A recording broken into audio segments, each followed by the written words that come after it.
Mimin gaskan lagi bosku. Bab 12-13. CEO malang dan gadis cantik. Arkan menghela napasnya, mengingat nasihat yang diberikan oleh ibunya.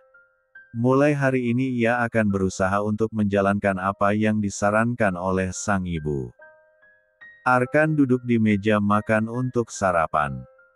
Seperti biasa susu di gelas Adira masih belum tersentuh, karena setiap harinya Adira akan sarapan setelah Arkan pergi bekerja. Suruh dia sarapan sekarang. Perintah Arkan sebelum menyentuh sarapannya. Pelayan yang ada di sana pun segera menuju kamar Adira untuk menyampaikan perintah tuannya. "Ada apa?"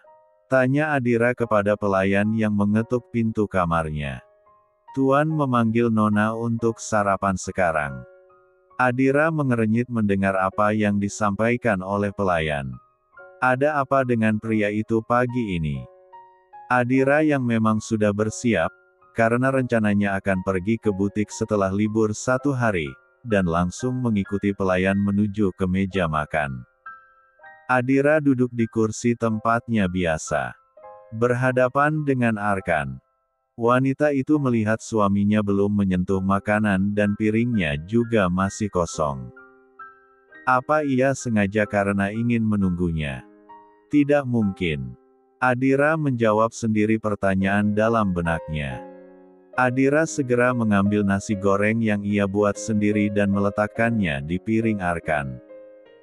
Tidak perlu melakukan itu jika tidak ada orang lain di sini, kata Arkan datar, tapi dia tidak menolak ketika Adira melakukan itu. Aku melakukan ini bukan karena orang lain, tapi karena kau suamiku, balas Adira sambil meletakkan nasi goreng di piringnya sendiri. Meskipun kau tidak menganggapku, lanjut Adira lirih, tapi Arkan masih bisa mendengarnya dengan sangat jelas. Tidak. Set. Jangan dibahas lagi. Tidak baik berdebat di depan makanan. Apalagi pagi hari. Adira memotong perkataan Arkan, dan pria itu hanya diam karena membenarkan perkataan Adira. Berdebat di depan makanan dan di waktu pagi itu memang tidak baik karena tidak menghargai rezeki namanya. Sejak hari itu mereka sarapan dan makan bersama ketika mereka ada di rumah. Meskipun mereka melakukannya dalam diam, karena baik Arkan maupun Adira sama-sama tidak ada yang memulai bicara duluan. Adira tetap mengambilkan makanan dan minuman untuk Arkan dan Arkan tidak menolaknya. Arkan juga sudah tidak memakai masker lagi untuk menutupi wajahnya ketika berada di rumah. 3 bulan berlalu. Pagi ini Adira dibuat terkejut dengan kedatangan mantan kekasihnya, Leo, yang kembali untuk menemuinya. Padahal hidup Adira sudah begitu damai selama beberapa bulan ini karena pria itu tidak lagi mengganggu hidupnya. "Untuk apa lagi kau datang menemuiku?" tanya Adira tidak suka. "Aku hanya ingin mengatakan padamu jika anak yang di keempat endung Bella itu bukan anakku," jawab Leo langsung pada intinya. Karena hanya itu tujuan Leo datang menemui Adira. Dia sengaja menjebakku agar bertanggung jawab menjadi ayah dari anak yang memang sudah di keempat endungnya. Lanjut Arkan lagi yang berusaha semaksimal mungkin, memanfaatkan waktu yang diberikan oleh Adira untuknya bicara. "Untuk apa kau menjelaskan padaku? Kau pikir aku peduli?" kata Adira acuh. "Sekarang pergilah. Aku sedang banyak kerjaan." Adira mengusir pria yang pernah ia cintai dulu. "Aku tahu. Aku mengatakan ini karena hanya ingin kau tahu jika aku tidak pernah mengkhianatimu apalagi berselingkuh. Aku akan segera menceraikan Bella setelah Y-nya berusia 2 bulan. Bella sudah melahirkan tadi malam di usia pernikahannya yang belum genap 5 bulan. Karena itulah Leo sangat yakin jika itu bukan anaknya, dan Leo akan segera melakukan tes DNA untuk meyakinkan orang tuanya. Dan sejak menikah Leo juga tidak pernah menyentuh Bella. Terserah kau mau apa. Aku tidak peduli. Sekarang keluar dari ruanganku. Adira memalingkan wajahnya dari melihat Leo. Baiklah. Aku akan pergi. Terima kasih untuk waktunya. Leo langsung pergi dari ruangan Adira karena tidak ingin membuat wanita yang ia cintai semakin kesal dengan keberadaannya. Adira duduk di kursinya setelah Leo pergi. Sejujurnya Adira begitu terkejut mendengar jika Bella sudah melahirkan. Itu artinya saat Adira memergoki mereka waktu itu 6 bulan yang lalu, Bella sudah hamil 3 bulan. Astaga, Bella ternyata H4 mil di luar nikah. Adira menutup mulutnya tidak percaya jika ada orang yang licik seperti itu. Jadi selama ini apa yang dikatakan oleh Leo itu benar, jika ia tidak bersalah dan tidak pernah mengkhianatinya.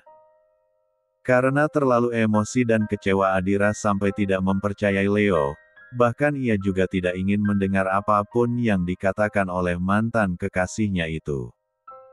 Adira membuang napasnya, menyadari jika waktu yang sudah berlalu tidak bisa diputar kembali. Anggap saja dia dan Leo tidak berjodoh. Lagi pula ia sudah menikah sekarang.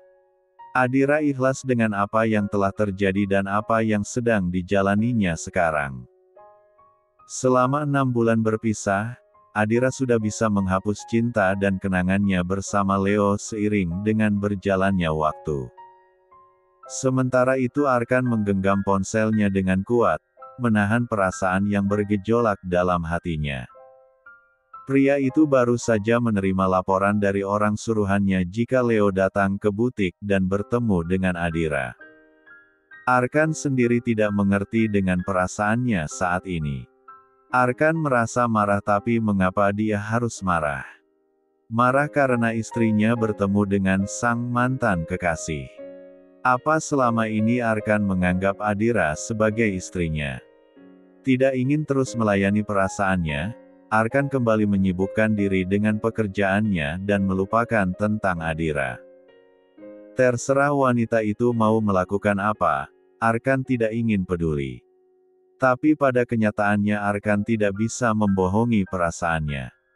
Meskipun dirinya mengatakan tidak peduli, tapi tetap saja perasaannya kembali bergejolak ketika melihat Adira saat makan malam. Untuk apa dia datang menemuimu? Adira menghentikan tangannya yang ingin meletakkan nasi di piring Arkan mendengar pertanyaan dari pria itu. Bab 13. Sejenak Adira berpikir tentang pertanyaan Arkan yang tidak jelas. Apa Leo yang dimaksudkan oleh Arkan? Adira bertanya dalam hatinya. Mengingat siapa pria yang menjadi suaminya itu yang bisa mencari tahu semuanya dengan mudah, Arkan pasti tahu jika Leo tadi datang menemuinya. Siapa? Tanya Adira pura-pura tidak tahu. Jangan pura-pura tidak mengerti maksudku. Kata Arkan. Aku benar-benar tidak mengerti siapa yang kau maksudkan. Setiap hari puluhan orang datang ke butik. Jadi yang mana satu yang kau tanyakan? Adira balik bertanya. Cik, kekasihmu. Jawab Arkan dengan nada kesal karena sejak tadi Adira banyak bicara. Adira tersenyum melihat reaksi Arkan yang sedang kesal karena ulahnya. Seketika muncul ide usil dipikirkan Adira. Kau cemburu? Tanya Adira sengaja. Adira menatap wajah suaminya, ingin melihat bagaimana reaksi pria itu. Cih. Arkan mendengus mendengar pertanyaan Adira yang begitu percaya diri. Adira terkekeh karena berhasil mengerjai suaminya. Hari ini Arkan jadi banyak bicara karena ulah Adira. Jadi mau tahu tidak mengapa dia datang menemuiku? Tanya Adira menggoda Arkan. Tapi pria itu hanya diam dan melanjutkannya makannya. Ya sudah kalau tidak mau. Sambung Adira.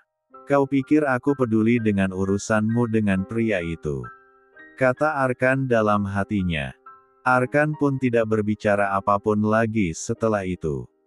Karena pria yang hampir 90% menuruni sifat ayahnya itu terlalu gengsi untuk menunjukkan rasa penasarannya. Setelah makan malam Arkan menuju ke ruang kerjanya. La menghubungi seseorang untuk menyelidiki pria yang pernah menjalin hubungan dengan Adira sebelum mereka menikah.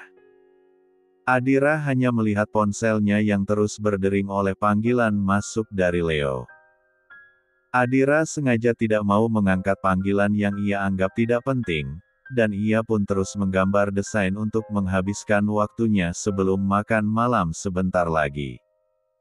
Adira terkesiap ketika tiba-tiba saja sebuah tangan merejek panggilan telepon dari Leo. Adira menatap sang pemilik tangan tersebut yang tidak lain adalah Arkan. Sebenarnya Adira ingin marah, tapi ia tidak mau berdebat dengan Arkan. Bukannya Adira takut. La hanya ingin hidup damai bersama Arkan meskipun tidak saling mencintai. Hari ini Arkan pulang lebih awal. Saat ini bahkan baru jam 6 sore tapi pria itu sudah tiba di rumah. Arkan yang baru saja tiba di rumah langsung masuk ke kamar Adira. Arkan sempat mengetuk pintu beberapa kali, namun Adira tidak mendengar karena suara ponselnya yang terus berdering. Belum sempat keduanya berbicara, ponsel Adira kembali berdering. Arkan kembali menggeser icon berwarna merah untuk menolak panggilan dari Leo. "Bersiaplah. Kita akan makan malam di rumah ibu," kata Arkan dengan ekspresi datar. Belum sempat Adira menyahut, pria itu langsung keluar dari kamar. Di dalam mobil, Adira yang tidak tahu alasan mengapa Arkan mengajaknya ke rumah orang tuanya akhirnya bertanya. "Hari ini ibu ulang tahun," jawab Arkan. "Apa?" Adira terkejut karena Arkan baru mengatakannya sekarang. Itu pun karena ia bertanya. "Kenapa kau tidak mengatakan dari awal?" Kesal Adira. "Aku hanya memakai dress biasa. Bahkan kado pun tidak ada." Gumam Adira menatap penampilannya. Jika Adira tahu lebih awal, pasti ia akan memakai gaun pesta dan bisa menyiapkan kado untuk ulang tahun ibu mertuanya. "Bolehkah kita mampir di sebuah toko pakaian dulu?" Adira ingin mengganti pakaiannya sekaligus ingin mencari sebuah gaun untuk dijadikan kado. "Tidak." Adira langsung mendelik mendengar jawaban Arkan. Tidak tahukah pria ini jika perbuatannya itu bisa menjatuhkan harga diri Adira sebagai seorang menantu? Adira ingin menjawab perkataan Arkan. Tapi, saat ini mobil yang membawa mereka sudah memasuki halaman rumah yang cukup mewah. Apa sudah sampai? Tapi kenapa sepi sekali? Batin Adira yang melihat keadaan di sana seperti tidak ada tanda-tanda mengadakan sebuah pesta. Sedang larut dengan pikirannya sendiri, tiba-tiba Arkan memberikan sebuah box yang dibungkus dengan kertas kado kepada Adira. Ternyata Arkan sudah menyiapkan kado untuk ibu. Dan Adira juga baru menyadari jika Arkan hanya mengenakan kaos dan jaket. Sepertinya memang tidak ada pesta. Mereka berdua melangkah masuk di dalam rumah yang cukup mewah milik keluarga Wiratama. Ini kali pertama Adira menginjakkan kakinya di rumah mertuanya meskipun sudah hampir 6 bulan menikah. Karena sekalipun Arkan tidak pernah membawanya ke sini. "Kalian sudah sampai."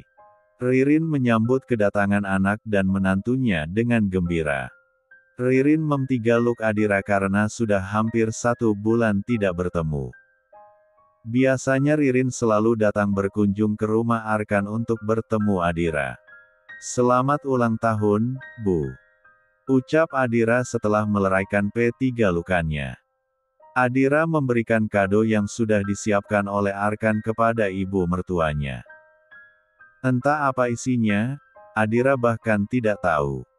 "Terima kasih, Nak. Tidak perlu repot-repot bawa kado," balas Ririn masih dihiasi dengan senyuman di wajahnya. Mereka lalu berjalan menuju ke ruang makan, Raka sudah menunggu di sana. Selamat malam, Ayah. Sapa Adira kepada ayah mertua yang sangat jarang ia bertemu. Mereka pun mulai makan malam. Sejak dulu Ririn dan Raka memang tidak pernah mengadakan pesta untuk merayakan hari ulang tahun. Setelah makan malam Arkan dan Raka berbicara berdua. Yang tidak lain membahas tentang bisnis dan perusahaan. Sedangkan Ririn membawa Adira untuk berkeliling di dalam rumah yang cukup besar. Setelah menunjukkan beberapa ruangan, kini Ririn mengajak Adira masuk ke dalam kamar Arkan.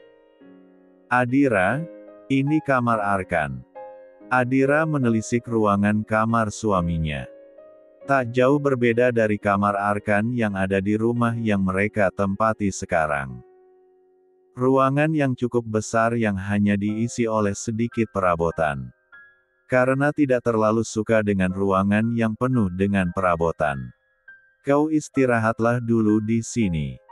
Elbu akan meminta Arkan untuk menginap di sini. Kata Ririn yang ingin langsung menuju pintu keluar. Tapi Bu, kami tidak membawa baju ganti. Adira menolak secara halus permintaan ibu mertuanya. Tenang saja. Ibu sudah menyiapkan baju untukmu. Ada di lemari itu dan baju-baju milik Arkan juga masih ada yang tertinggal di sini. Balas Ririn yang membuat Adira tidak punya alasan lagi untuk mengelak. Adira memilih duduk di sofa setelah ibu mertuanya keluar. Padahal ia ingin sekali berbaring di kasur, tapi tidak berani. Mata Adira kemudian kembali menyapu seluruh ruangan kamar milik suaminya. Tapi apa yang ingin ia lihat tidak ada. Sejak di ruangan bawah tadi juga ia sudah mencari-cari sesuatu yang membuatnya penasaran tapi juga tidak ada. Adira membuang napasnya kasar. Lalu ia bersandar di sofa sambil memejamkan mata. Adira kembali membuka matanya saat mendengar suara pintu kamar yang terbuka.